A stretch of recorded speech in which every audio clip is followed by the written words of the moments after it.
Mahavatar Babaji foundation master Zoom section masters అందరికీ పేరు పేరున కృతజ్ఞతలు తెలుపుకుంటున్నాను ఫ్రెండ్స్. అలాగే మనందరి గురువైన పితామహ బ్రహ్మర్షి సుభాష్ పత్రిజీ గారికి అనంత కోటి ప్రణామాలు తెలియజేసుకుంటున్నాను. మరియు భూమాతకు, ప్రకృతి మాతకు, విశ్వమాతకు, పంచభూతములకు కృతజ్ఞతలు తెలుపుకుంటున్నాను ఫ్రెండ్స్. ఓకే ఫ్రెండ్స్, రేపు మహిళా దినోత్సవం సందర్భంగా ముందు రోజే మనము ఆ మహిళా దినోత్సవం గురించి, మహిళల గురించి, శ్రీ మాతలు, శ్రీ మూర్తుల గురించి మనం తెలుసుకుందాం ఫ్రెండ్స్. ఓకే ఫ్రెండ్, నా పేరు అనుజ. మేము హైదరాబాద్లో ఉంటాము, ఎల్బీ నగర్లో. మాకు ధ్యాన పరిచయం 2003 ఫ్రెండ్స్. ధ్యానానికి ముందు జీవితము, ధ్యానం తర్వాత జీవితము అంటే చెప్పాలంటే పునర్జన్మ, మా ఈ దేహంలోనే మరుజన్మ తీసుకోవడం జరిగింది అనేది నేను నా యొక్క అనుభవపూర్వకంగానే చెప్తున్నాను ఫ్రెండ్స్. ఎందుకంటే అప్పటి వరకు జీవితం పట్ల సరైన అవగాహన లేకపోవడం ద్వారా ఎలా జీవించాలని తెలియకపోవడంలో, అదే జీవించానా నటించానా అనేది కూడా నాకు అర్థమైపోయింది. అంటే అప్పటి వరకు అన్ని నేనే చేస్తున్నాను, నేనే అంతా కరెక్టు, నా మాటే కరెక్టు అని ఏ విధంగా అయితే ప్రతి ఒక్కరు సామాన్య మానవులందరూ కూడా అనుకునేది సేమ్. నేను ఎలాగ ఆలోచిస్తున్నానో వాళ్ళు కూడా అలాగే ఆలోచించడం. అంటే ప్రతి ఒక్క మానవుడు వాళ్ళకే తెలియదు జీవిస్తున్నామా మనం నటిస్తున్నామా అనేది. అదే జరుగుతుంది అనమాట. అంటే ఒక ఉదాహరణకి సినిమా యాక్టర్స్ ఏం చేస్తారండి? నటిస్తారు, నటించాలి, తప్పనిసరిగా నటించాలి. అక్కడ పాత్ర తీసుకున్నారు అనమాట. ఒక సావిత్రి అంటే సావిత్రి పాత్ర స్త్రీ, ఒక పురుషుడుగా, ఒక రావణాసురుడుగా, ఒక రాముడుగా ఆ పాత్ర పోషిస్తున్నారు, పోషించాలి కూడా, అక్కడ నటించాలి కూడా. నటించిన అయిపోయిన ఆ పాత్ర అయిపోగానే మనం బయటకు వచ్చిన తర్వాత ఆ వేషం అంతా తీసేస్తారు, ఆ మేకప్ అంతా తీసేస్తారు. తీసేసి యథావిధిగా వాళ్ళ కుటుంబ ధర్మాలను, స్త్రీ ధర్మం స్త్రీ పాటిస్తుంది, పురుష ధర్మం పురుషుడు పాటిస్తున్నాడు. అంతేకాని మనం మళ్ళా ఆ నటనలో ఏదైతే చేశామో దానినే ఒక రావణాసురుడుగా, ఒక రాముడుగా అన్వయించుకుంటే జీవితం పట్ల సరైన అవగాహన లేదు అనేది మనకి చాలా క్లియర్గా, క్లారిటీగా ప్రతి ఒక్కరికి తెలుస్తుంది.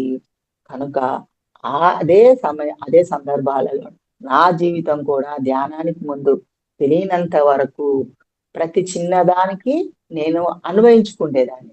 ఇంట్లో వాళ్ళు, మా భర్త కానీ, పిల్లలు కానీ ఏది అన్నా కూడా నెగిటివ్ గా తీసుకోవడము, నెగిటివ్ గా ఆలోచించడము, అది తడిసి మోపడైపోయి ఆ యొక్క అంటే శారీరకంగా రుగ్మత స్టార్ట్ అయిపోవడం, మానసిక అశాంతి పొందడం, ఇవన్నీ జరిగి తర్వాత అందరిలాగా మెడిసిన్స్ తీసుకోవడము, డాక్టర్ల చుట్టూ తిరగడము, ఆస్తమా స్టార్ట్ అయింది అనమాట.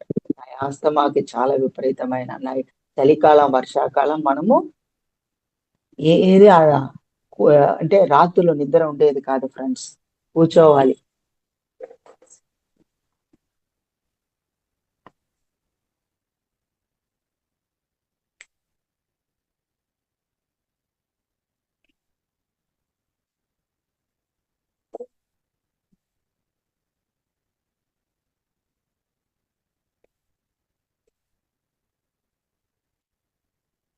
రాత్రులు నాకు నిద్ర ఉండేది కాదు. ఆ పిల్లి కూతలు, ఆయాసము, పడుకుంటే ఆయాసం ఉండేదండి. కనుక ఆ టైంలో రాత్రులంతా కూర్చొనే ఉండేదాన్ని. ఆ టాబ్లెట్లు వేసుకుంటే పగలు మత్తు ఉండేది. ఆ మత్తు టాబ్లెట్ వేసుకున్నట్టే పడుకోవడం. అట్లా సగం జీవితం పడుకోవడంలోని, ఈ మత్తు మందు టాబ్లెట్స్ వేసుకోవడంలోనే జీవితం గడిచిపోయింది ఫ్రెండ్స్. తర్వాత నా ఫ్రెండ్ టీచర్ ఆవిడ ద్వారా నేను ధ్యానం తెలుసుకోవడం ద్వారా, ధ్యానం సాధన చేయడం ద్వారా, గ్రూప్ మెడిటేషన్ మరియు నాకు నేర్పించిన మేడం వాళ్ళు సెంటర్ పెట్టుకున్నారు ఇంట్లోనే. ఆ సెంటర్ లో ఒక 10-15 మెంబర్స్ డైలీ వచ్చేవాళ్ళు. ఆ డైలీ 10 మెంబర్స్ తో గ్రూప్ మెడిటేషన్ చేయడము, మరియు పిరమిడ్ కింద కూర్చొని ధ్యానం చేయడము, మూడింతల అధిక శక్తి తీసుకోవడం జరిగింది ఫ్రెండ్స్. తీసుకోవడం ద్వారా నాకు నా body, mind and soul healing, cleaning process జరిగినది. అద్భుతంగా శారీరక రుగ్మతలు వెళ్ళిపోవడము, ఆ మానసిక ప్రశాంతత మానసిక ప్రశాంతంగా ఉండడం. ఎవరు ఏమన్నా కూడా నా మైండ్ రిసీవ్ చేసుకోదనమాట. చేసుకుంటలేదు. తెలుసుకున్నాను నేను. ఏం తెలుసుకున్నాను? ఈ పంచభూతాలతో కూడుకున్న దేహము, ఆ దేహాన్ని నడిపించే ఆత్మ చైతన్యము, అదే పరమాత్మ శక్తి, పరమాత్మ చైతన్యమే నేను అనేది నాకు క్లారిటీ వచ్చింది కనుక, ఆ క్లారిటీ తోటి మనము ధ్యానం చేసిన, ధ్యాన సాధన చేసిన, ఆత్మ జ్ఞానాన్ని మనం విన్నప్పుడు ఎన్ని కన్నా ఏ బుక్స్ చదివినా దానికి ఈజీగా మనకి అర్థమవుతుందనమాట. అర్థం అవ్వడం కూడా అందరికీ అన్ని బుక్స్ అర్థం కావు ఫ్రెండ్స్. అందరూ అన్ని బుక్స్ చదవలేరు కూడా. కొన్ని పుస్తకాలు చదవగలుగుతారు. కొన్ని పుస్తకాలు చదివితే వాళ్ళకి బోర్ అనిపిస్తది. ఇంట్రెస్ట్ అనిపించదు. చదవాలనిపించదు. ఇవన్నీ కూడా జరుగుతూ ఉంటాయి ఫ్రెండ్స్. అవన్నీ కూడా జరుగుతుంటాయి. కనుక మనం తెలుసుకోవాల్సింది ఏంటంటే, మనం ధ్యానం చేస్తే మన మైండ్ క్రమక్రమంగా శూన్య స్థితికి చేరుతుంది. ఆ శూన్య స్థితి నుంచి మనం ఏ బుక్స్ చదివినా, ఎటువంటి జ్ఞానాన్ని విన్నా, మనం అర్థం చేసుకునే శక్తి, కెపాసిటీ మనలో పెరుగుతుంది. మనలో పెరగడం ద్వారానే మనము అంత అద్భుతంగా తెలుసుకున్న దానిని ఆచరించడము, ఆచరించడము, జీవించడము అంతా కూడా జరుగుతూ ఉంటుంది ఫ్రెండ్స్. కనుక నేను కూడా ఆ యొక్క ధ్యానం చేసి, ధ్యాన సాధన చేసి, ఎంప్టీ మైండ్ చేసుకొని, గ్రంథ పఠనాలు చేయడము, బుక్సులు చదవడము, తద్వారా నన్ను నేను తెలుసుకోవడము, నాలోనికి నేను ప్రయాణం చేయడము, అన్నీ జరిగినాయి ఫ్రెండ్స్. నన్ను నేను తెలుసుకోవడం, నాలోనికి నేను ప్రయాణం చేయడము, నన్ను నేను తెలుసుకోవడం అంటే అనుభవపూర్వకంగా అనుభవాలు పొందడము. అనుభవమే జ్ఞానం ఫ్రెండ్స్. మళ్ళా గుర్తుపెట్టుకోవాల్సింది అనుభవమే జ్ఞానము. ఎవరైతే అనుభవాన్ని పొందుతారో వాళ్ళకి ఆ అనుభవమే జ్ఞానంగా ఆ జ్ఞానం నుంచే వాళ్ళు మాట్లాడతారు. ఆ ఆత్మస్థితి నుంచి చెప్పడం జరుగుతుంది. వాళ్ళ ఆలోచనలు, వాళ్ళ మాటలు, వాళ్ళ చేతలు, వాళ్ళ యొక్క చూపు, ఎవ్రీథింగ్ పర్ఫెక్ట్ గా ఉంటాయి. ఎవ్రీథింగ్ పర్ఫెక్ట్ గా ఉంటాయి ఫ్రెండ్స్. కనుక నాకు శ్రీ చైతన్య శక్తి అనే బుక్ కూడా రాయడం జరిగింది ఫ్రెండ్స్. ఇదిగోండి చూపిస్తున్నాను. పైన రాస్తుంది చూడండి, శ్రీ చైతన్య శక్తి. ఈ బుక్ నేను రాయడం జరిగింది ఫ్రెండ్స్. అంటే మా పత్రి గారు నాకు కనబడినప్పుడల్లా, మేము పత్రి గారిని కలవడానికి వెళ్ళినప్పుడల్లా, సార్ మేడం బుక్ రాయండి, మేడం బుక్ రాయండి అంటూ ఉంటారు ఫ్రెండ్స్. నాకు మైండ్ లో లేదు, ఆలోచన కూడా రాలేదు. ఆ బుక్ రాయాలి అనే ఆలోచన కూడా రాలేదు. కానీ గురువు గారు నాకు గురువు గారి దగ్గరికి వెళ్ళినప్పుడల్లా అంటూ ఉండేవాళ్ళు. అంటూ ఇంకా సరే 4 సార్లు చెప్పించుకోవడం బాగోదు గురువు గారు. 10 సార్లు పదే పదే అంటున్నారని ఇంకా నేనే ధ్యానంలో కూర్చొని పత్రి గారికే చెప్పుకునేదాన్ని అనమాట. సార్ ఎటువంటి ఏ కాన్సెప్ట్ మీద రాయాలో నాకైతే ఇప్పటి వరకు తెలియలేదు. మీరే అందించండి. ఏ కాన్సెప్ట్ నేను బుక్ లో పెట్టాలి, పొందుపరచాలో మీరే నాకు తెలపండి అని సార్‌కి అప్పజెప్పుకొని ధ్యానంలో కూర్చుండేదాన్ని. కూర్చుంటే కొన్ని రోజులకి నాకు నా ఇన్నర్ నుంచి నాకు వినబడుతుందనమాట. శ్రీ శక్తి, శ్రీ శక్తి అని పేరు వినబడుతుంది లోపల నుంచి. అప్పుడు నాకు అర్థమైందనమాట. శ్రీ శక్తి అంటే శ్రీ గురించి బుక్‌లో ఆ కాన్సెప్ట్ రాయాలి అన్న ఒక నాకు ఆ యొక్క అర్థం అవ్వడము, అవగాహనకు రావడము. ఇంకా నేను ఒక బుక్ తెచ్చుకొని, వైట్ బుక్ తెచ్చుకొని దాని మీద శ్రీ శక్తి ముందు శ్రీ చైతన్య శక్తి అనే పేరు ముందే రాసి, మీ పత్రి గారికి నేను అంకితం చేస్తున్నాను అని అది చెప్పుకోవడము. ఆ బుక్ పైన ముందే టైటిల్ రాసేసుకున్నాను అన్నమాట. రాసేసుకొని ఎప్పుడు ధ్యానంలో కూర్చున్నప్పుడు దానికి సంబంధించిన సబ్జెక్టు, కాన్సెప్ట్ నాకు అందాలి అనేసి నేను ఆ యొక్క థాట్ లోనే, ఆ సంకల్పంతోనే నేను ధ్యానంలో కూర్చుండేదాన్ని. కనుక నాకు అప్పటినుంచి నాకు ఆ ధ్యానంలో శ్రీ శక్తి గురించి రావడం జరిగింది ఫ్రెండ్స్. ఎట్లా రావడం జరిగిందంటే, శ్రీ అన్నది ఆదిశక్తి మాత, పరాశక్తి మాత, విశ్వమాత, విశ్వమంతటా నిండి ఉన్నది ఆమె యొక్క చైతన్యము. ఈ చైతన్యము విశ్వమంతా నిండి ఉన్నది. విశ్వమై నీవే విశ్వము. ఎందుకంటే నేను ఆ అనుభూతి కూడా అనుభవం పొందాను కదా! ఆ అనుభవం పొందడం ద్వారా, ఆ అనుభవంలో నుంచి నా ఇన్నర్ నుంచి, నా అంతరాత్మ నుండి నాకు వినపడేదనమాట. అంతరాత్మ నుండి నాకు వినపడేది. నీవు విశ్వమంతటా నిండి ఉన్నావు. నీవే ఆదిశక్తి, పరాశక్తి, విశ్వశక్తి, విశ్వమాతవి నీవు అని నీవు ప్రకృతిగా పిలువబడుతున్నావు. పురుషుడు అంటే చైతన్యము. పురుషుడంటే చైతన్యము అని నాకు వినబడ్డాక తర్వాత నేను అవన్నీ రాసుకుంటూ ఇంకా అక్కడి నుంచి నాకు అర్థమైన విషయాలు, అవగాహనకు వచ్చిన విషయాలు కొన్ని బుక్స్ చదవడం ద్వారా ప్రకృతి, ప్రపంచం గురించి తెలుసుకోవడము. చైతన్యం అంటే పురుషుడని, చైతన్యం అంటే పురుషుడంటే మగవాళ్ళు కాదు ఫ్రెండ్స్. పురుషుడు అంటే చైతన్యము.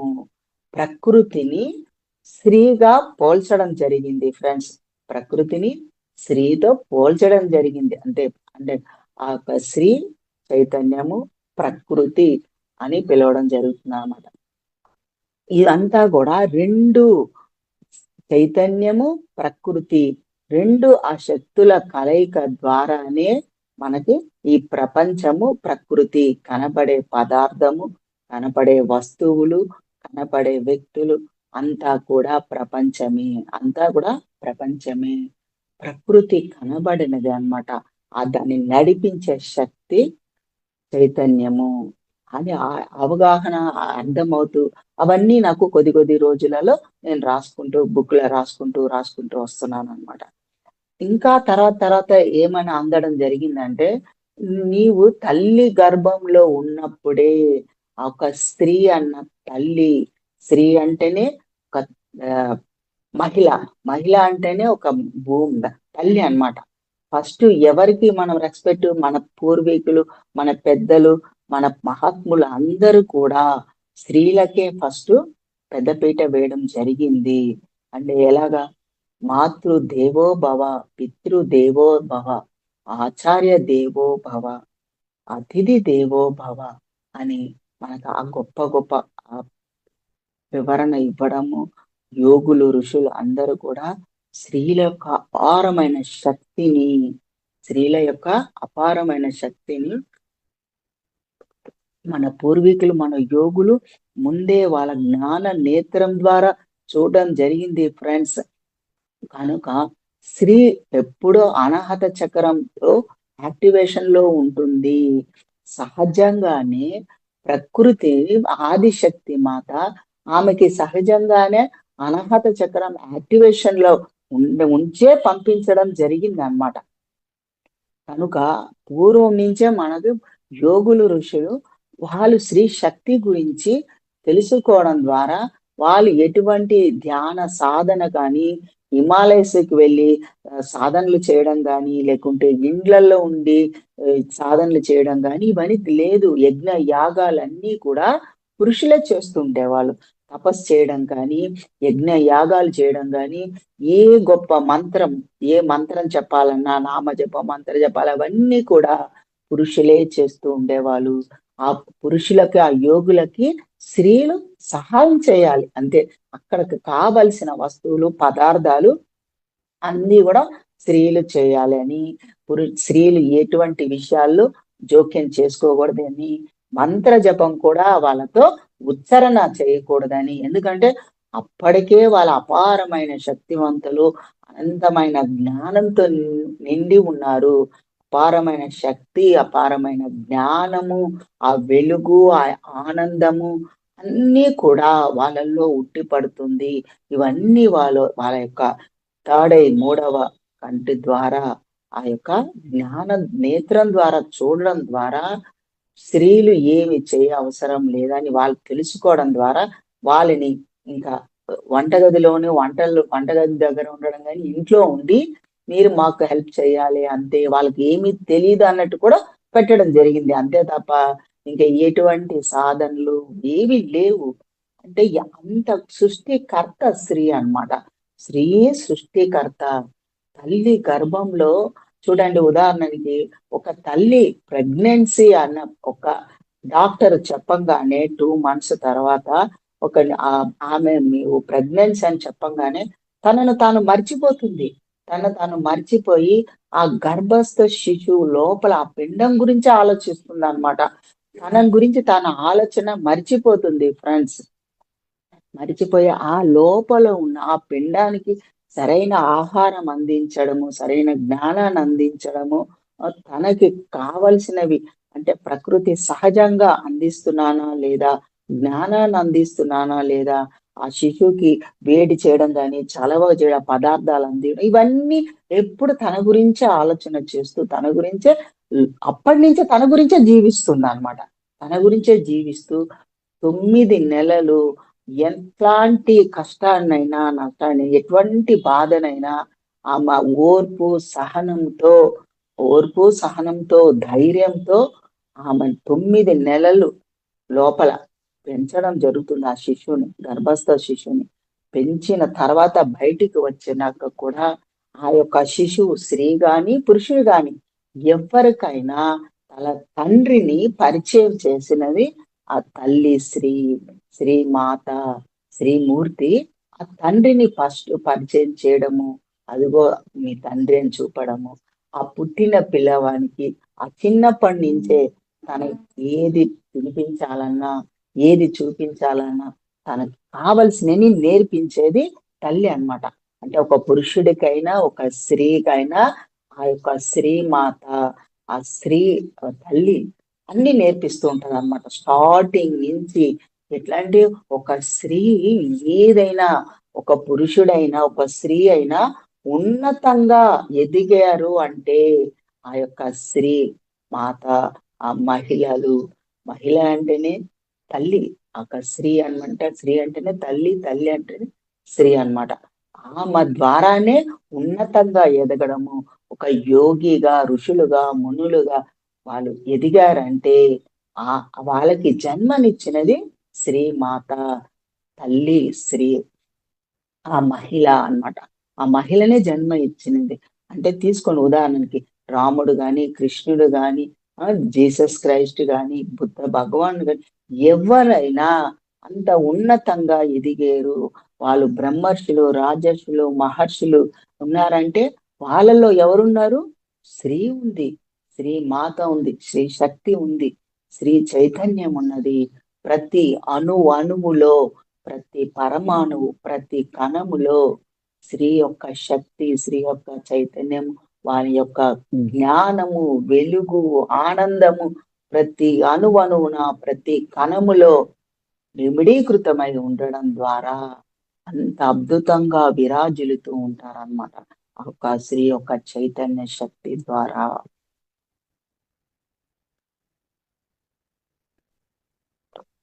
ఇవన్నీ కూడా నాకు ధ్యానంలో నేను కూర్చున్నప్పుడల్లా నాకు ఇవన్నీ అందుతూ ఉన్నాయి ఫ్రెండ్స్. ఇవన్నీ కూడా నాకు ధ్యానంలో అందడం జరుగుతూ వచ్చిందనమాట. అంటే ఆ కాన్సెప్టే స్త్రీ శక్తి గురించి కనుక, ఆ కాన్సెప్ట్ స్త్రీ శక్తి గురించి వచ్చింది కనుక నాకు ఇవంతా కూడా అర్థం అవడము, అవన్నీ వినపడ్డము నా అంతరాత్మ నుంచి, అంతర్వాణి, అంతరంగ ప్రబోధం అన్నమాట ఇది. ఇది అంతరంగ ప్రబోధం, అంతర్వాణి, దానినే ఇంట్యూషన్. ఇవన్నీ కూడా పర్యాయ పదములే ఫ్రెండ్స్. ఇవన్నీ కూడా మనకి పర్యాయ పదములే. కనుక మనం అలా ధ్యానం ఎప్పుడెప్పుడు నాకు ఏదేది అందుతుందో అవన్నీ నేను పుస్తకంలో పొందుపరుస్తూ వచ్చానన్నమాట. ఇంకా అలాగా సాధన చేసినా కొలది ఆ యొక్క పిల్లవాడికి, ఒక శిశువుకి అని పుట్టిన పిల్లలకి ఆలన పాలన నేర్పించడము, ఆహారం తినడం ఎలా తినాలి, ఎలా మాట్లాడాలి, ఏది మాట్లాడకూడదు అన్నీ నేర్పించేది కూడా ఆ స్త్రీ తల్లే. పోను పోను ఆ తల్లి యొక్క ఆరా, తల్లి యొక్క శక్తి ఆరాలోనే పెరుగుతూ ఉంటారు స్త్రీ గాని, పురుషులు గాని. అంటే ఆమె అనాహత చక్రం యాక్టివేషన్ లో ఉన్నందువలన ఆమె ఆర అపారంగా వెలుగుతో నింపబడి ఉంటుంది. ఆ యొక్క స్త్రీ ఒక తల్లి ఆరాలో పిల్లలు ఎదుగుతున్నప్పుడు స్త్రీ గాని, పురుషుడు గాని తన తల్లి యొక్క ఆరాలో ఎదుగుతున్నప్పుడు వాళ్ళు ప్రేమ తత్వంతోటి, అన్‌కండిషన్ లవ్ తోటి, కరుణ, దయ వాళ్ళ యొక్క చిన్న పిల్లలు చూడండి, చిన్న పిల్లల్ని సాక్షాత్తు భగవంతులే, సాక్షాత్తు భగవంతుడే, దేవుడితో సమానంగా పరిగణించబడుతూ ఉంటారు. ఆ ఆ ఏజ్ లో ఆ పురుషులు గాని, ఆ స్త్రీ గాని, పిల్లలు, మగ పిల్లవాడు గాని, ఆడపిల్లలు గాని, వాళ్ళు అంత ప్రేమ తత్వము, దయా స్వరూపలు, కరుణ, వాళ్ళు ఏది మాట్లాడినా అంత అద్భుతంగా మాట్లాడము, ఆనంద స్థితిలో ఉండడము, ఏది మాట్లాడుతూ ఇంట్లో పిల్లలతో గొడవ పడ్డా, తల్లి తిట్టినా, కొట్టినా, తండ్రి ఏమన్నా అన్నా కూడా వాళ్ళు పట్టించుకోరు. వెంటనే ఆ నిమిషంలో మర్చిపోవడము, తల్లి ఎన్ని తిడుతది, ఎన్ని కొడుతూ ఉంటది. అయినా కూడా తల్లి దగ్గరికి అమ్మ అని వెళ్ళిపోవడం, అంత ప్రేమతో ఉండడము. ఎట్లా? ఆమె యొక్క ఆరాలో పెరుగుతున్నారు ఫ్రెండ్స్. తల్లి అంటేనే ఆది పరాశక్తి యొక్క చైతన్యంలో ఆరాలో పెరుగుతున్నారనమాట ఆ పిల్లలు. మరి ఆ ఆరాలో పెరిగినప్పుడు వాళ్ళ శక్తి, వాళ్ళ జ్ఞానము అనంతం అపారంగా ఉంటుందన్నమాట. సాక్షాత్తు భగవంతులే, సాక్షాత్తు నడయాడే దేవుళ్ళు, నడయాడే దేవతలే అన్నమాట సాక్షాత్తు. కానీ కొంత కాలం జరిగిన తర్వాత, ఇప్పుడు పిల్లలకి ఒక 10 ఇయర్స్, పిల్లవాడికి 10 ఇయర్స్ గాని, అమ్మాయికి 10 ఇయర్స్ వస్తే, ఆ అమ్మాయిని ఏం చేస్తది, దగ్గర పెట్టుకుంటది. దగ్గరనే చూసుకొని అన్ని నేర్పిస్తది అనమాట. తను ఉదయం లేవడము, 4 గంటలకే లేవడము, ఆహారం మన పిల్లలకి బాక్సులు కట్టడము, భర్తకి బాక్స్ కట్టడము, ఇవన్నీ చేస్తూ ఆ స్త్రీ అనే అమ్మాయికి మాత్రం అన్ని నేర్పిస్తూ ఉంటుంది. అమ్మాయికి అన్ని నేర్పిస్తది. ఆ ఉదయాన్న దేవుని పూజ చేయడము, మళ్ళా ప్రకృతిలోకి వెళ్ళడము, ఒక ప్రతి చెట్టుని గాని, ప్రతి వృక్షాన్ని గాని, ఒక జీవిని, గోమాతని, ప్రకృతిని ఎలా మనం పూజించాలి, సేవించాలని ఆ పిల్లలకి నేర్పిస్తూ ఉంటదన్నమాట తల్లి. నేర్పించి తల్లితో పాటే ఉంటుంది. ఆ వచ్చిన ఆడపిల్లలు తల్లితో పాటే ఉండి, తల్లి ఆరాలోనే పెరుగుతూ ఉంటారు. తల్లి ఆరాలో పెరగడం వల్ల వాళ్ళల్లో మానసిక శక్తి అపారంగా ఉంటుంది. శారీరకంగా, మానసికంగా వాళ్ళు ఆధ్యాత్మికంగా ఉన్నతంగా ఉంటారు. ఆ స్త్రీకి ఏవైతే ఉంటాయో వాళ్ళ యొక్క గుణాలు, వాళ్ళకి కూడా ప్రతి ఒక్క చిన్న పిల్లప్పటి నుంచే ఇంట్యూషన్ ఉంటుంది, అంతర్వాణి ఉంటుంది, అంతరంగ ప్రబోధం ఉంటుంది. వాళ్ళు వాళ్ళ అంతరాత్మ నుంచే మాట్లాడుతూ ఉంటారు. ప్రతి స్త్రీ గాని, ప్రతి పిల్ల, అమ్మాయి తన అంతరంగం నుంచే మాట్లాడుతుంది. తన అంతర్వాణి వినే మాట్లాడుతుంది. కానీ అవన్నీ తెలియక, ఇవన్నీ కూడా తెలియదు ఫ్రెండ్స్. చిన్నప్పుడే మనకు అవన్నీ వినబడుతున్నాయి. కానీ దాన్ని మనం పట్టించుకోక, తెలవక, అవగాహన లేక, ఎవరు మన పెద్దలు చెప్పక, ఇవన్నీ మన పెద్దలు మనకి ఏవి చెప్పలేదు ఫ్రెండ్స్. కనుక ఇది చిన్నప్పుడే నాలో కూడా, మా తల్లిగారు నన్ను గుడికి తీసుకువెళ్ళినప్పుడు ఆమె చెప్తుండేది అనమాట. నువ్వు లోపల కోరుకో, తన దేవతని, ఆ తల్లిని నువ్వు కోరుకో. నేను పెద్ద చదువు చదవాలి, మంచి జాబ్ చేసుకోవాలి, నేను ఉన్నతంగా ఎదగాలి అని నువ్వు కోరుకో అని మా అమ్మగారు చెప్పేవారు. చెప్పినప్పుడు నేను అలాగని కోరుకుంటున్నప్పుడు నా ఇన్నర్ నుంచే నాకు వినపడేది ఫ్రెండ్స్. ఏమని వినపడేది? కోరికలు తీర్చే భగవంతుడైతే ప్రతి ఒక్కరిది కోరికలు నెరవేరుతున్నాయా? పేదవాళ్ళు పేదవాళ్ళలాగే ఉంటున్నారు, వికలాంగులు వికలాంగుల్లాగే ఉన్నారు. అట్లా ఎక్కడ వాళ్ళు అక్కడ అట్లనే ఉంటున్నారు కదా.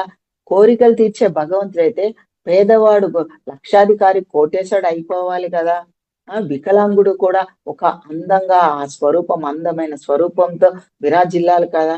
కళ్ళు లేని వాళ్ళు గుడ్డివాళ్ళుగానే ఉంటున్నారు, చెవిటి వాళ్ళుగానే ఉంటున్నారు. ఇవన్నీ నా ఇన్నర్ నుంచి నాకు వినపడేది. కానీ అప్పుడు నాకు ఇది అంతరంగ ప్రబోధము, అంతర్వాణి, నా అంతరాత్మ నాకు వినిపిస్తుంది, చెబుతుంది అనేది నాకు తెలియదు ఫ్రెండ్స్. తెలియదు, అర్థం కాదు అసలు ఆ మాటకి. కానీ అర్థమయ్యేది, ఏమని అర్థమయ్యేది? ఓకే, ఇది కరెక్ట్ కదా, నా లోపల నాకు వినబడుతుందంటే ఇది కరెక్ట్, ఇది సత్యము. కానీ నాకు అర్థమవుతుంది కదా, అది ఒకటే తెలుసు, ఇది సత్యము. నేను కోరుకోవడం వల్ల నాకు ఏది జరగదు అనేది నాకు అర్థమయ్యేది అనమాట. అట్లా చిన్నప్పుడు చాలా విషయాలు నాకు నా ఇన్నర్ నుంచే నాకు వినబడుతూ ఉండేటివి అనమాట. తెలియక ఇవన్నీ నా అంతరాత్మ నుంచి, నా అంతరంగ ప్రబోధం అనేది నాకు తెలియదు. ఎప్పుడు తెలుసు? ధ్యానంలోకి వచ్చిన తర్వాత ధ్యాన సాధన చేసిన తర్వాత కొన్ని నెలలలోనే అన్ని నన్ను నేను చూసుకోవడము, నా అంతరంగంలోకి ప్రయాణం చేయడము, అన్నీ నేను తెలుసుకోగలిగాను. నా యొక్క జ్ఞాన నేత్రం తెరుచుకున్నప్పుడు అయన్నీ నేను అర్థం చేసుకోవడము, సూక్ష్మ శరీర యానం చేయడము, మమాత్మ సర్వభూతాత్మ, అందరిలో ఉన్నాను, అంతటా నేనున్నాను, నేను అన్ని చూసుకున్నా. అంటే ఎవరితోనైనా నేను మాట్లాడుతుంటే నా ఫేసు చిన్న చిన్న బొమ్మల్లాగా వాళ్ళ ఫేసులు కనబడేదనమాట. వాళ్ళ ముఖంలో నా ఫేసు చిన్న చిన్న బొమ్మల్లా కనపడేది. కనపడినప్పుడు నాకు ఒక ఆశ్చర్యమేసి అరే ఏంటి నా బొమ్మలాగా నా ఫేస్ వాళ్ళ ముఖంలో నా ముఖం ఎందుకు నాకు కనిపిస్తుంది? నా కళ్ళకి ఏమన్నా ప్రాబ్లమ్ వచ్చిందా? నా కళ్ళకి ఏమన్నా ప్రాబ్లమ్ వచ్చిందేమో అని నాకు ఫీల్ అయ్యేదాన్ని, భయపడేదాన్ననమాట. కంటికి ఏదో ఎఫెక్ట్ అయ్యింది. ఇదే డాక్టర్ దగ్గర చూయించుకోవాలి అని నేను డాక్టర్ దగ్గరికి కూడా వెళ్ళడం జరిగింది ఫ్రెండ్స్. డాక్టర్ దగ్గరికెళ్తే డాక్టర్ అన్నారు, "ఏం లేదమ్మా మీకు మంచిగున్నాయి. మీ కళ్ళు అన్ని విధాలా బాగున్నాయి. ఏం లేదు, అవసరం లేదు. కళ్ళద్దాలు గూడా అవసరం లేదని" అప్పుడు చెప్పడం గూడా జరిగింది. ఆ తర్వాత నాకు ధ్యానం నేర్పించిన మేడము, మాస్టరు వాళ్ళు టోటల్ ధ్యాన కుటుంబం అన్నమాట. కుటుంబమే ధ్యాన కుటుంబం.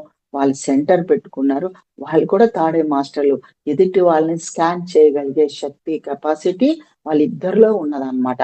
తాడే మాస్టర్లన్నమాట వాళ్ళు. వాళ్ళు చెప్పారు, "మేడం మీరు మమాత్మ సర్వభూతాత్మ అనుభవం పొందారు మేడం. మీరు ఆ అనుభవం పొందారంటే అంతటా నేనున్నాను. అందరిలో నేను ఉన్నాను. నేను అందరిలో ఉన్నాను. అంతటా నేనున్నాను అనేది మీరు చూసుకున్నారు మేడం. మీకు ఆ మాస్టర్స్ మీకు ఆ అనుభవాలు చూపిస్తున్నారు. మీరు మీ మీరు పోను పోను ఇంకా ఉన్నతంగా ఎదుగుతారు. దానికి ముందే సూక్ష్మ శరీరం అంటే నా దేహం నుంచి సూక్ష్మ శరీరం బయటికి రిలీజ్ అయ్యి ధ్యానంలో కూర్చున్న దేహాన్ని చూస్తుంది సూక్ష్మ శరీరం. చూసి ఆ సూక్ష్మ శరీరం కొంత సమయం తర్వాత బయటికి వెళ్ళిపోతుందనమాట. బయటికి వెళ్ళిపోయినప్పుడు నాకు తెలియని కొత్తలో స్టార్టింగ్ అన్నమాట. ఇవంతా ఎవ్వరు ఏం చెప్పకుండా ఉట్టి ధ్యానం చేయమని చెప్తారు మాకు. మా మా అంటే మేము ధ్యాన సాధన చేసినప్పుడు శ్వాస మీదే ధ్యాస పెట్టి కూర్చోమని చెప్పేవాళ్ళు. అంతేగాని ఆ అనుభవాలొస్తాయి, ఈ అనుభవాలొస్తాయి అవన్నీ ఏమీ చెప్పేవాళ్ళు కాదు ఫ్రెండ్స్. అట్లాగే మేము కూడా శ్వాస మీద ధ్యాస పెట్టే కూర్చుండేవాళ్ళం. ఎటువంటి సంకల్పాలు చేసుకోవడాలు అప్పుడు కాలంలో అలాంటియేమీ లేవు ఫ్రెండ్స్. గైడెడ్ మెడిటేషన్‌లు, సంకల్పాలు చేసుకోవడాలు అలాంటియన్నీ మాకేమీ లేకుండా మేము ఓన్లీ సో శ్వాస మీద ధ్యాస పెట్టే చేసుకున్నాం. ఆలోచనలొస్తే స్టాప్ చేయడం, మళ్ళా శ్వాసని ఎరుకతో గమనిస్తూ ఉండడం. అలాగే చేసుకోవడం. అలాంటప్పుడు ఏ ఎక్స్‌పెక్టేషన్ లేనందువల్ల మనం పొందవలసే పొందుతాము. మనకు అందవలసినయి అందుతూ ఉంటుంది. అంతేగాని ఎవరైతే కోరికలతోటి అంటే శారీరక కోరికలు, మానసిక కోరికలు లేకుంటే కుటుంబ సమస్యలన్నీ కూడా ధ్యానంలోకి తీసుకొస్తూ ఉంటారు ఫ్రెండ్స్. ధ్యానము ధ్యానం కోసమే చెయ్యాలి. ధ్యానము ధ్యానం కోసమే చెయ్యాలి. అంతేగాని కుటుంబ విషయాలు తీసుకురావడము, నా పిల్లకి మ్యారేజ్ అవ్వాలి, సంకల్పాలు చేయడము, నా కొడుకుకి మంచి జాబు, పెద్ద ఉద్యోగం రావాలని సంకల్పాలు చేయడము, మరియు ఇంట్లో భర్తకి అనారోగ్యం గాని అలా ధ్యానం చేయకపోతే, నా భర్త ధ్యానం చేయాలని సంకల్పాలు చేయడం.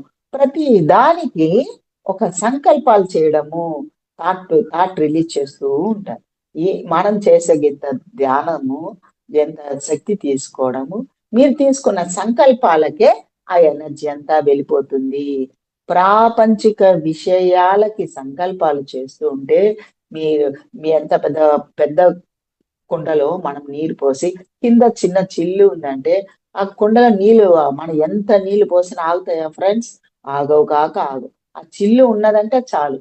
ఆ చిల్లు నుండి ఆ నీరు వెళ్ళిపోతూనే ఉంటుంది. అదే విధంగా మనం చేసిన ధ్యానాన్ని మనం సంకల్పాలు పెట్టుకోవడమే. సంకల్పాలు నెరవేరటం లేదని కూడా కొందరు చెప్తూ ఉంటారు. సంకల్పాలు నెరవేరలేదంటే ఎట్లా నెరవేరుతాయి ఫ్రెండ్స్? మనం చేసే ధ్యానాన్ని మన సంకల్పాలు పెట్టేసుకొని శక్తే పెంచుకోకుండా శక్తి పెంచుకోవాలి, స్టోర్ చేసుకోవాలి. శక్తి బ్యాంక్ బ్యాలెన్స్ లాగా స్టోర్ చేసుకోవాలి. ఎందుకు స్టోర్ చేస్తాము? బ్యాంక్ బ్యాలెన్స్ ఎందుకు పెట్టుకుంటాము?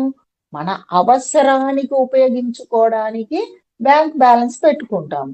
అంతేగాని బ్యాంక్ లో ఉన్న మనీ అంతా రోజు ఖర్చు పెడితే మన అవసరానికి ఆ బ్యాంక్ లో ఏమైనా ఉంటాయా? నిల్లు, ఏముండదు. అదే విధంగా మీరు ఎన్ని సంకల్పాలు ఏం చేసినా కొంతమందికి నెరవేరదు కాక నెరవేరదు. ఎందుకు నెరవేరదు? అక్కడ సంకల్పానికి శక్తి అవసరము. సంకల్ప శక్తి ఉన్నప్పుడే సంకల్పం శుద్ధి ఉండాలి. సంకల్పం శుద్ధి ఉండాలన్నమాట. సంకల్ప శుద్ధి ఉన్నప్పుడు సంకల్పం సిద్ధిస్తుంది. సంకల్పం సిద్ధించాలంటే సంకల్ప శుద్ధి ఉండాలి. అంటే సంకల్ప శుద్ధి అంటే మనస వాచ కర్మణ, మనస వాచ కర్మణ త్రికరణ శుద్ధి ఉండాలి. నీలో శక్తి పెరగాలి. నీ శక్తి పెరిగినప్పుడే నీకు ఆ థాట్ పవర్లు అన్ని పెరగడం జరుగుతాయి. నువ్వు అనుకున్నవి జరుగుతాయి. కానీ సంకల్పానికి శక్తి లేదు, సంకల్పంలో శుద్ధి లేదు. సంకల్పం ఎలా సిద్ధిస్తుంది? సంకల్పాలు ఎలా సిద్ధిస్తాయి ఫ్రెండ్స్? ఇవన్నీ ఒకదానికొకటి లింక్ ఉంది ఫ్రెండ్స్. కనుక మనం దేనిని ఆశించకుండా ధ్యానం కోసమే మీరు చెయ్యండి. అన్ని మన ఒడిలో వచ్చి పడతాయి. ప్రతి ఒక్కటి మా జీవితంలో కూడా అన్ని జరిగినాయి. ఏవి కోరకుండానే ఆర్థికంగా వెల్ సెటిల్ అవ్వడము, నేను కూడా ఆర్థికంగా వెల్ సెటిల్ అవ్వడము, నా మానసిక స్థితి పెరగడము, ఆ శారీరక రుగ్మతలన్నీ వెళ్ళిపోయినాయి ఫ్రెండ్స్. ఒకటి తర్వాత ఒకటి ఆస్తమా వచ్చి వెళ్ళిపోయింది. కొద్దివేళ్ల తర్వాత నా యూట్రస్ తీసేయాలని చెప్పారు డాక్టర్స్. కానీ యూట్రస్ కూడా ధ్యానంలోనే తగ్గించుకున్నా. ఎటువంటి ఆపరేషన్లు చేసుకోలేదు ఫ్రెండ్స్. ఇప్పటి వరకు నా జీవితంలో ఇప్పటి వరకు ఒక బ్లేడ్, ఒక ఆపరేషన్ అన్న మాట నాకు తెలియదు ఫ్రెండ్స్. ఇప్పుడు నా ఏజ్ 67. నా ఏజ్ 67 ఇయర్స్. డాక్టర్లు ఎన్నో చెప్పారు. ఓ 10-15 ఏళ్ల కిందటే మోకాళ్ళ విపరీతం పెయిన్ వచ్చినప్పుడు అప్పుడు డాక్టర్లకు చాలా మంది మా ఇంట్లో వాళ్ళు కూడా ఒప్పుకోకుండా డాక్టర్ దగ్గర తీసుకెళ్తే, మీకు నీ ఆపరేషన్ చేయాలి, నీ ట్రాన్స్ఫర్ చేయాలి, నీ అంటే మోకాళ్ళు ట్రాన్స్ఫర్ చేయాలి, మీరు ఆపరేషన్ చేసుకోవాలి. ఒక్కొక్క దానికి 3 lakhs అన్నమాట. అది ఒక 10-15 ఇయర్స్ బ్యాకే చెప్పడం జరిగింది ఫ్రెండ్స్. కానీ నేను చేసుకోలేదు ఫ్రెండ్స్. చేసుకోలేదు కాబట్టి ధ్యానంలోనే తగ్గించుకున్నా. గంటలు ధ్యానం సాధన చేసేదాన్ని. అంటే 3 hours 4 hours ఒక సిట్టింగ్ లో 5 hours కి ఎదగడము. 1 day 12 hours ధ్యానం చేసేదాన్ని. 1 day 12 hours ధ్యాన సాధనలో ఉండేదాన్ని. అంటే ఒక రోజు 24 hours లో 12 గంటలు ప్రాపంచికంగా వర్క్ చేసుకోవడము, 12 గంటలు ఆధ్యాత్మికంగా నా వర్క్ కి ఉపయోగించుకునేదాన్ని అన్నమాట. ఆధ్యాత్మికానికి సగం రోజు, మళ్ళా ప్రాపంచికంగా వర్క్ చేయడానికి సగం రోజును ఉపయోగించుకునేదాన్ని. ఈ విధంగా 24 hours ధ్యానము, స్వాధ్యాయం, సజ్జన సాంగత్యము మరియు ఆచార్య సాంగత్యము.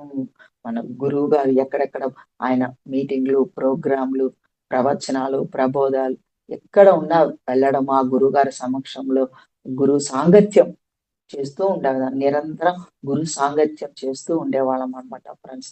మాకు ఎంత గొప్ప అద్భుతమైన అవకాశము. అటువంటి గురువు, విశ్వగురువు, జగద్గురువు బ్రహ్మర్షి పత్రిజీ గారు మనకి గురువుగా దొరకడం, మన పిఎస్ఎస్ఎస్ మూమెంట్ లో ప్రతి ఒక్కరు అంత గొప్ప మహాత్ములు అన్నమాట.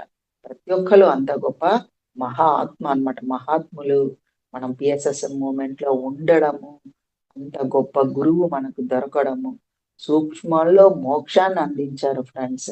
ఎంత మోక్షం అంటే ఎటువంటి కష్టం లేకుండా నీ శ్వాసను గమనించు, నీ శ్వాసే నీ గురువు అది ఒక్కటే చెప్పారు చూడండి. హిమాలయంలో యోగులు 12 సంవత్సరాలు ధ్యానం 12 సంవత్సరాలు వాళ్ళకి ఏవేవో సాధనలు ఏవేవో చేపించి, అంటే యోగాలు, టెక్నిక్లు, ఆసన సిద్ధులు, వాళ్ళ యొక్క ఆహార నియమాలు అన్ని వేరుగా ఉండి అవన్నీ 12 సంవత్సరాలు పడుతుందంట. మన యొక్క టెక్నిక్ వాళ్ళకి అందించబడడానికి అంత టైం పడుతుంది. కానీ మనకి పత్రి గారు సూక్ష్మలో మోక్షాన్ని అందించేశారు ఫ్రెండ్స్. దాన్ని కరెక్ట్ గా చేసిన వాళ్ళకి చేసిన వాళ్ళకి తప్పకుండా మనం ఆ అనుభవమే జ్ఞానంగా మనకు మనమే తీర్చిదిద్దుకోవడము, మనతో మనం ఉండడము, మనలోనికి మనం తొంగి చూసినప్పుడు, మనలోనికి మనం ప్రయాణం చేసినప్పుడు అద్భుతమైన జ్ఞాన భాండాగారము మనలోనే ఉంది, మనలోనే నిక్షిప్తమై ఉంది అనేది ఎప్పుడు తెలుస్తుంది? ధ్యానం చేసినప్పుడు, ధ్యాన సాధన చేసినప్పుడు మనం గత జన్మకి కనెక్షన్ ఏర్పడుతుంది. గత జన్మ యొక్క వాసనలు, గత జన్మ యొక్క సంస్కారము మనకు అందడం జరుగుతుంది ఫ్రెండ్స్. గత జన్మలో మనం ఎంత సాధన చేశాము, ఎంత జ్ఞానాన్ని పొందాము, అవంతా కూడా మనకు అందడం జరుగుతుంది. విజన్స్ రూపాన మనం చూడగలుగుతాము. జ్ఞాన రూపాన మనకి అంతరంగం నుంచి, అంతరాత్మ నుంచి మనకు అందడము అవన్నీ జరుగుతాయి ఫ్రెండ్స్. కంపల్సరీ జరుగుతుంది. ప్రతి ఒక్కరికి జరుగుతుంది. కానీ ఎరుకతో ఉండాలి. ఎరుక అనేది చాలా చాలా ఇంపార్టెంట్ ఫ్రెండ్స్. సాక్షిగా ఉండండి. ఏది ధ్యానంలో మనం ఏం చేస్తున్నా, ఏది చూస్తున్నా మనం సాక్షిగా ఉన్నప్పుడు దేనిని అనుభవించుకోరాదు. అనుభవించుకోకుండా మీరు సాక్షిగా ఉన్నప్పుడు మీ గత జన్మ సంస్కారం ద్వారా మీ కనెక్షన్ ఏర్పడుతుంది. మనం ఫాస్ట్ లైఫ్ చూసుకోగలుగుతాము. అవన్నీ కూడా నేను కూడా నా గత జన్మలో ఫాస్ట్ లైఫ్ చూసుకోవడం కూడా జరిగింది ఫ్రెండ్స్. అంటే ఎన్నో జన్మల నుంచి వృక్ష సామ్రాజ్యాలు చెట్టు చేమలుగా పుట్టడము, అవన్నీ చూసుకోవడము. ఖనిజ సామ్రాజ్యంలో ఖనిజాలు రాళ్ళు రప్పలుగా, కొండలు కోనలు అవన్నీ కూడా ఆ కొండలు, ఆ పర్వతాలు అవన్నీ కూడా నేను చూసుకోవడము. జంతు సామ్రాజ్యంలో జంతువులను చూసుకోవడము. ఒక పులి అడవిలో తిరగడము. ఏనుగు నా దగ్గరికి నా ఫేస్ దగ్గరకు వచ్చి నన్ను ఆనందంగా చూడడము. మరి ఒక ఎలుకబంటు గాను, ఒక సింహం గాను ఇవన్నీ కూడా నా గత జన్మలు చూసుకోవడం జరిగింది. మళ్ళా సామాన్య మానవులుగా మన వాసులకు కూడా నేను చూసుకోవడం జరిగింది ఫ్రెండ్స్. భయంకరమైన ఆకారాలు ఉన్న మన వాసులందరినీ కూడా చూసుకోవడం నా గత జన్మలు అన్నమాట. ఇవన్నీ కూడా సామాన్య మానవులుగా చూసుకోవడము, సామాన్య మానవులుగా ఎట్లా వాళ్ళు బాధలు, దుఃఖము అవన్నీ చూసుకుంటూ ఇవన్నీ కూడా ఇవి గత జన్మలకి సంబంధించినవి నేను కూడా ఎన్నో చూసుకున్నాను అన్నమాట. ఎన్నో చూసుకున్నా. ఒక జన్మలో ఝాన్సీ లక్ష్మీబాయిగా కూడా జన్మ తీసుకున్నాను అనమాట. విప్లవ నారి, వీర నారిగా కూడా ఒక జన్మలో ఝాన్సీ లక్ష్మీబాయిగా కూడా తీసుకోవడం కూడా జరిగింది. ఇట్లా ప్రతి ఒక్కరు చూసుకుంటారు. కానీ అది వాళ్ళకి అర్థం కాక, తెలవక ఆ జ్ఞానం అందాలన్నా మనం క్వశ్చన్ వేసుకున్నప్పుడు ఈ జ్ఞానానికి సంబంధించిన జ్ఞానం మనకు అందుతుంది. ఆ క్వశ్చన్ వేసుకున్నప్పుడు ఆన్సర్ అందాలన్నా కూడా శక్తి అవసరం. శక్తి అనేది చాలా చాలా ఇంపార్టెంట్. శక్తి పెంచుకోవాలి. మన చైతన్య శక్తి, మన మనం పెంచుకోవాలన్నమాట. పెంచుకున్నప్పుడే మీకు ఇవన్నీ అర్థం అవుతుంది. మనం చూసే విజన్ అది దేనికి సంబంధించిందని మనం క్వశ్చన్ వేసుకున్నప్పుడు దానికి అంతరాత్మ నుంచి ఆన్సర్ రావాలన్నా కూడా మీలో శక్తి పెరిగినప్పుడు, శక్తి స్టోర్ అయినప్పుడు బ్యాంక్ బ్యాలెన్స్ ఎలా ఉంటుందో అదే విధంగా బ్యాంక్ బ్యాలెన్స్ లాగా శక్తి బ్యాలెన్స్ శక్తి స్టోర్ అయి ఉన్నప్పుడు, అంటే మనం ఉదయం లేచిన కాడి నుంచి అన్ని పనులు చేసుకుంటాము, మాట్లాడుతూ ఉంటాము, చూస్తూ ఉంటాము, వింటూ ఉంటాము, ఆలోచిస్తూ ఉంటాము. వీటికి అన్నిటికీ ఖర్చు పెట్టేస్తూ ఉంటాం. ఖర్చు పెట్టాక ఇంకా బ్యాంక్ బ్యాలెన్స్ ఎక్కడ ఉంటుంది ఫ్రెండ్స్? మనకు అట్లాగే ఈ శక్తి బ్యాలెన్స్ ఎక్కడ ఉంటుంది? ఉండట్లేదు అన్నమాట. ఎంత మీరు తక్కువగా మాట్లాడతారో 10 సెంటెన్స్ మాట్లాడే దగ్గర ఒక్క సెంటెన్స్ చెప్పాలి. 10 పదాలు మాట్లాడినప్పుడు ఒక్క పదం అంటే 10 వర్డ్స్ మాట్లాడే దగ్గర ఒక్క వర్డ్ మాట్లాడాలి. అట్లా మనము ఎస్, నో అలా చెప్పే విధానం బట్టి మన ఎనర్జీ కూడా మనం స్టోర్ చేసుకోగలుగుతాము. మనం వినడం ద్వారా కూడా, అంటే ప్రాపంచికంగా విషయాలు ఎక్కువగా వినడం ద్వారా ఎనర్జీ లాస్ అయిపోతారు. ప్రాపంచిక విషయాలని ఎక్కువగా ఆలోచన చేసే వాళ్ళు కూడా ఎనర్జీ లాస్ అయిపోతూ ఉంటారు. ఇది బాగా గుర్తు పెట్టుకోవాల్సిన పాయింట్ ఫ్రెండ్స్. ఎక్కువగా ఆలోచనలు ప్రాపంచిక విషయాల మీద, అంటే కనబడే వస్తువుల మీద, కనబడే వ్యక్తుల మీద, కనబడే పదార్థాల మీద, ఆ కంటికి కనబడే వాటి మీద ఎవరైతే అతిగా మాట్లాడతారో వాళ్ళ శక్తి కోల్పోతుంది, శక్తి స్టోర్ అవ్వదు. అదే ఆలోచనలు అంటే మాటలు అయినా అదే, సేమ్ మన వినడం కూడా అందరివి, అందరి కుటుంబ విషయాలు, అందరి జీవితంలో ఏవేవి జరుగుతున్నాయో, మన చుట్టాలు, మన బంధువులు, మన ఫ్రెండ్స్ వాళ్ళు ఎన్ని వింటూ ఫోన్ల ద్వారా ఎన్ని చేస్తే ఎనర్జీ లాస్. మీరు తెలుసుకోవాల్సిన ఎప్పుడు స్టోర్ అవుతుంది? వీటన్నిటిని మీరు అధిగమించినప్పుడు, అవసరం ఉన్నప్పుడు మాట్లాడండి. అవసరం ఉన్నప్పుడే వినండి. వినవలసినవి వినండి. ఆధ్యాత్మిక ఆత్మ జ్ఞానము, ఆత్మ జ్ఞానం సంబంధించిన విషయాలు మీరు ఎంత ఎక్కువగా వింటారో అంత ఎక్కువ శక్తి పెంచుకోవడం జరుగుతుంది. మన ఆరా పెరుగుతుంది. మన ఆరా, మన శక్తి, మన చైతన్యము పెరుగుతుంది ఫ్రెండ్స్. ఈ పాయింట్స్ క్యాచ్ చేసి, ఈ పాయింట్స్ ద్వారా ఎవరైతే ఆచరిస్తారో, ఆచరణ చాలా చాలా ఇంపార్టెంట్ ఫ్రెండ్స్. ఆచరణ అనేది చాలా చాలా ఇంపార్టెంట్. అంతే తప్ప మనం ఎంత వింటున్నా, ఎంత మంది మాస్టర్స్, ఎంత మంది గురువుల జ్ఞానాన్ని మనం వింటున్నా, ఆచరణ లేకుంటే, ఆచరణ లేకుంటే అంత బూడిదల పోసిన పన్నీరుగా అయిపోతుంది. కనుక ఒక స్త్రీ యొక్క శక్తి అంత శక్తి అపారం అన్నమాట. ఆమె ఎనర్జీ, ఆమె జ్ఞానము. ఈ విధంగా వాళ్ళ పిల్లలని, ఆడపిల్లని తన దగ్గరగా పెట్టుకోవడము. ఒక 10 ఇయర్స్ తర్వాత ఆ చిన్న పిల్లవాడిని మగ పిల్లవాడుగానే చూస్తూ, నువ్వు మగ పిల్లవాడివి, నువ్వు ఈ ఆడపిల్లల పని చేయకూడదు, చీపిరి పట్టుకోకూడదు, చీపిరి ముట్టుకోకూడదు, గిన్నెలు కడగకూడదు. ఏం చెప్తారు? గిన్నెలు కడగకూడదు, చీపిరి పట్టుకోకూడదు, ఆడవాళ్ళ పనులు చేయకూడదు, ఆడవాళ్ళ దగ్గర ఉండకూడదు అన్నట్టుగా కూడా చెప్తూ ఉంటారన్నమాట. తల్లి ఏం చెప్తుంది? నీకు ఇక్కడేం పని, వంటగదిలో నీకేం పని, నువ్వు వెళ్ళిపో ఇక్కడి నుంచి అని, నువ్వు వెళ్ళి చదువుకో అని ఆ పిల్లని తోసేయడం, నెట్టేయడం చేసేస్తూ ఉంటది. అదే ఆ ఆడపిల్లని తన దగ్గర పెట్టుకొని అన్ని నేర్పిస్తూ, తన ఆరాలో, తన శక్తితో, తన శక్తి జ్ఞానం అంతా ఆడపిల్లలకి వెళ్తూనే ఉంటుంది. పురుషుడు పాపం చిన్న పిల్లవాడు తల్లి చెప్పినందువల్ల, దూరం పెట్టినందువల్ల, పడుకోబెట్టినప్పుడు కూడా ఆ మగ పిల్లవాడిని దూరం పెడతాను అనమాట. నువ్వు మగ పిల్లవాడివి, నువ్వు దూరంగా, నువ్వు వేరే పడుకో, వేరేగానే పడుకోబెడతాడు. మళ్ళా అదే ఆడపిల్లని తన పక్కన పడుకోబెట్టుకుంటుంది. ఈ పాయింట్ చాలా అర్థవంతమైన, చాలా ఇంపార్టెంట్ పాయింట్ ఫ్రెండ్స్.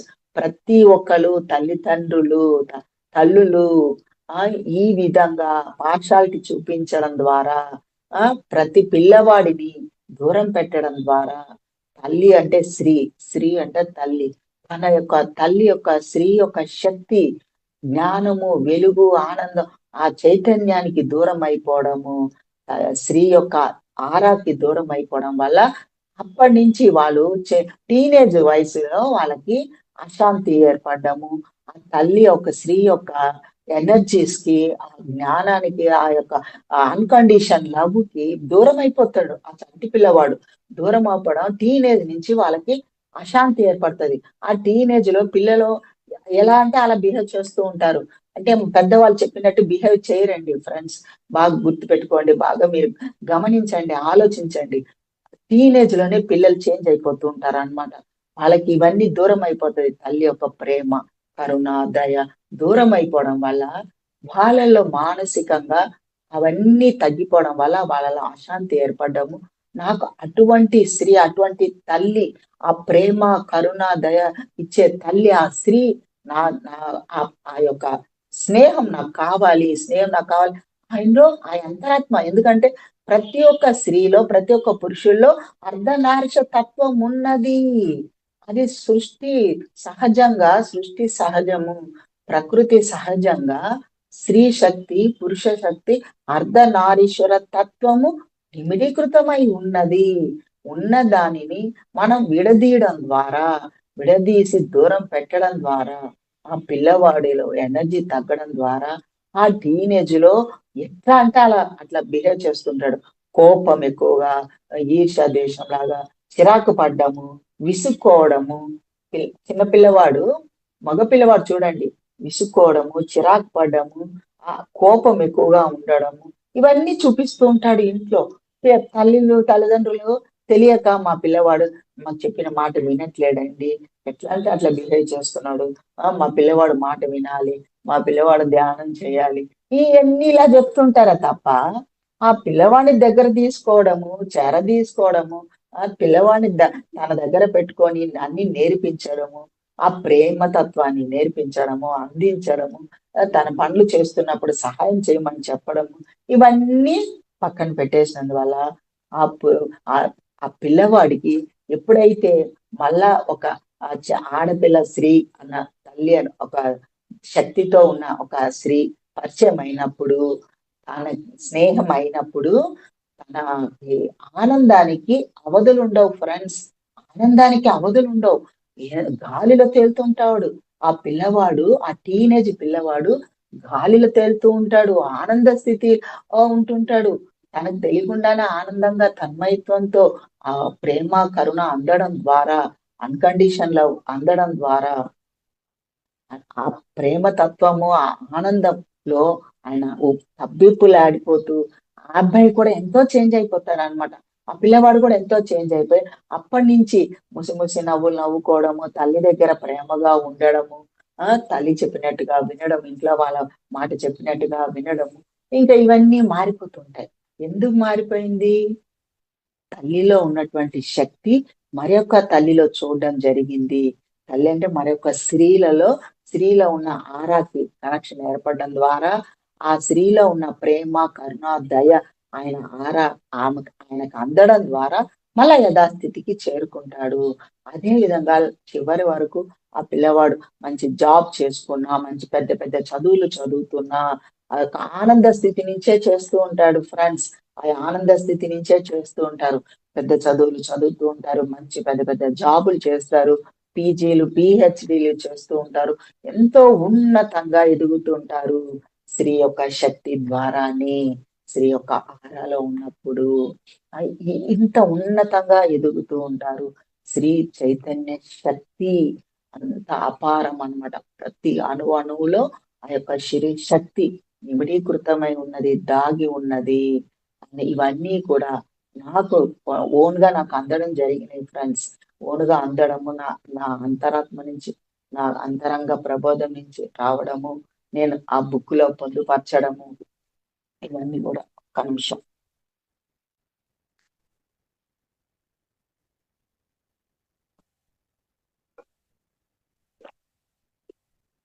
పొందుపరచడం, ఇవన్నీ కూడా జరిగింది ఫ్రెండ్స్.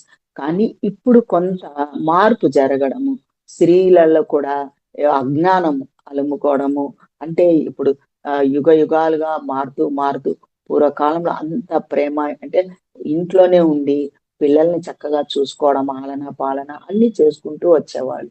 కానీ ఇప్పుడు ఈ యుగంలో స్త్రీలు జాబ్ చేసుకుంటున్నారు, పురుషులతో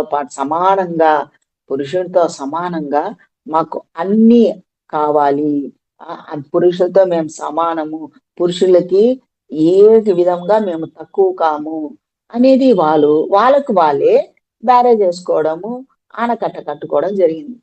స్త్రీ విశ్వమంతటా ఉంది. స్త్రీ అంటేనే ప్రకృతి. ప్రతి అణువులో స్త్రీ శక్తి ఉంది. ఆ పురుషుడితో సమానమని బయట ఆ ఎన్నో జరుగుతున్నాయి అన్నమాట. వితండవాదాలు జరుగుతున్నాయి. వాళ్ళు మహిళా మండలిలు పెట్టుకొని దీని గురించే వాళ్ళు పోరాడుతున్నారు. అంటే తెలియక ఇవంతా అంత వాళ్ళలోనే ఉంది. పురుషుడితో సమానం అని, పురుషుడికే జన్మనిస్తుంది ఆ స్త్రీ, మా తల్లి. ఆ మహిళ ఆ పురుషునికే జన్మనిస్తుంది కదా. జన్మనిచ్చి పాలన ఏంటి, తనకి ప్రతి ఒక్కటి జ్ఞానాన్ని నేర్పించడము అన్ని ఆ స్త్రీయే చేస్తుంది. ఆ మహిళలే చేస్తూ ఉన్నతంగా వాళ్ళు తీర్చిదిద్ది అంత ఎదిగిన వాళ్ళగా ఫ్లైట్ మన ఎయిర్పోర్ట్స్ లో చూస్తున్నాం. స్త్రీలు కూడా ప్రతి రంగంలో దేంట్లో లేరు అనడానికి లేదు. ప్రతి రంగంలో వాళ్ళు అన్నిట్లో ఉన్నతంగా ఎదిగారు. ఇంట్లో కుటుంబాన్ని చూసుకుంటూ, పిల్లల్ని చూసుకుంటూ, భర్తను చూసుకుంటూ, మరియు జాబ్ చేసుకుంటూ ఎన్నో ఉన్నత పదవిలో ఉన్నారు స్త్రీలు.